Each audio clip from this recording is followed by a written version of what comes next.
Hi, it's Dr. Ruth, the Pain Doc, founder of Chronic Pain Rescue, a telehealth practice devoted to helping people who suffer from chronic pain using holistic and integrative approaches to achieve a pain-free or significantly painless life and to get their lives back, to thrive. Today's topic, I feel, is important that I put this out there. We recently had the Labor Day weekend, and I did see a post in a chronic pain support group, and I hope this person won't mind me using their story, but I was impressed that this is important about relationships. In her situation, she stated that a couple of times that she went with her husband to his family for get-togethers, and both times, 2 times in a row, she had a bad flare-up, and it just really ruined party, at least for herself, maybe for her husband, maybe for everyone. Didn't go into that, but she did have a flare on the 2 previous times. She was feeling very good this weekend, no problems, and felt she was ready to have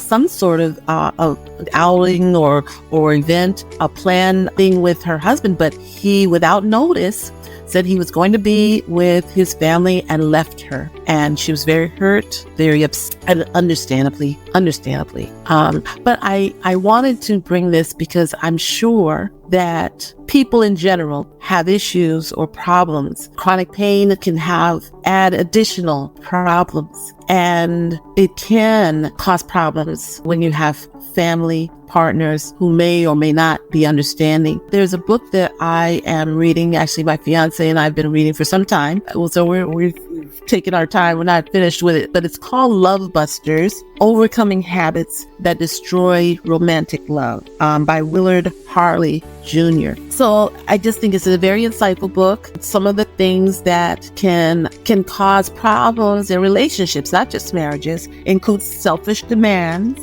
disrespectful judgments, angry outbursts, dishonesty, annoying habits, and independent behavior. I won't go through all of them, obviously, but I am endorsing the book. If you feel it would be helpful, this is not obviously a chronic pain book, but it is a relationship book, and you have relationships. And just like you want to be understood, right? You want empathy or sympathy from others, having them to understand what you're going through. Well, there needs to also be care for the caregiver. You know, Stephen Covey talks about first seek to understand, then to be understood.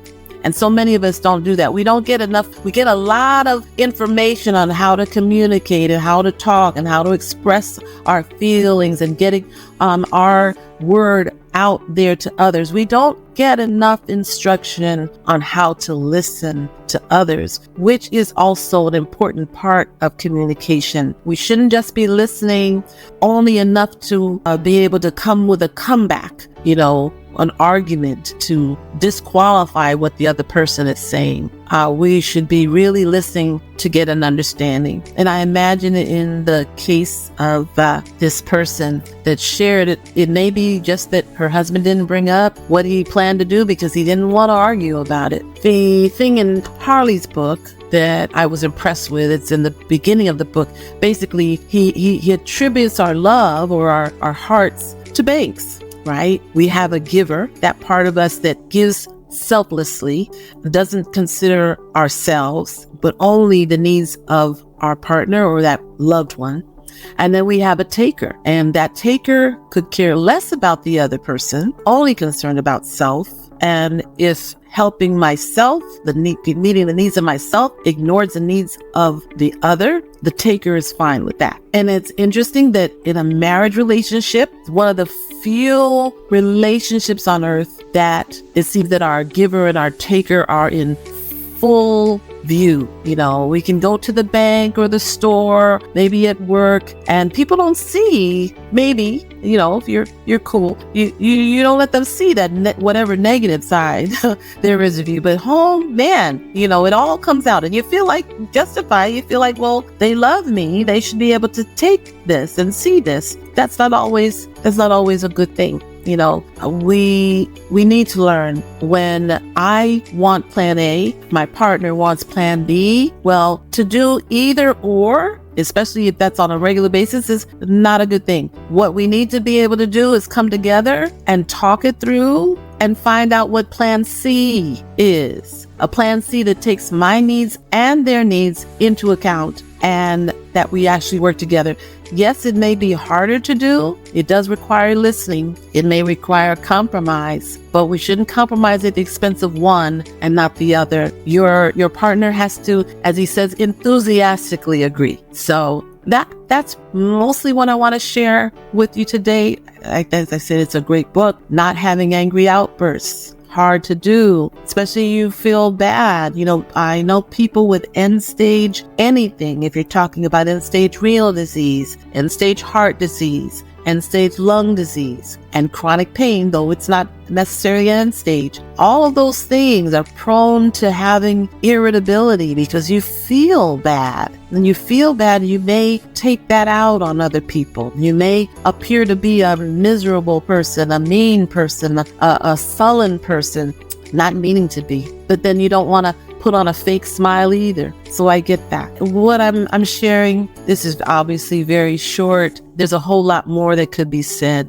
But just to give food for thought, you have needs. Your partner or your family has needs as well. Rather than just disconnect, we can go through being engaged to being in conflict to withdrawing, which is ultimately really, really bad. Hopefully we can humble ourselves enough to say, I don't care who's right or wrong. I'm sorry for where we are right now. I'd like to work this out.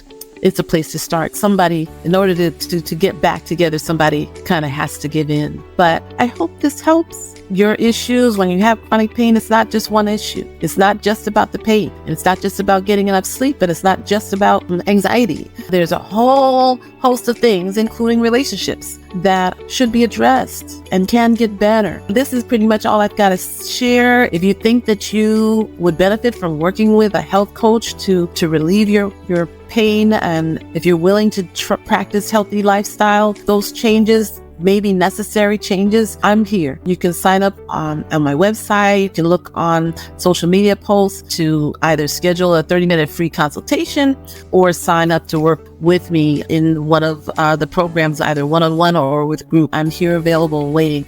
And until next time, peace and blessings.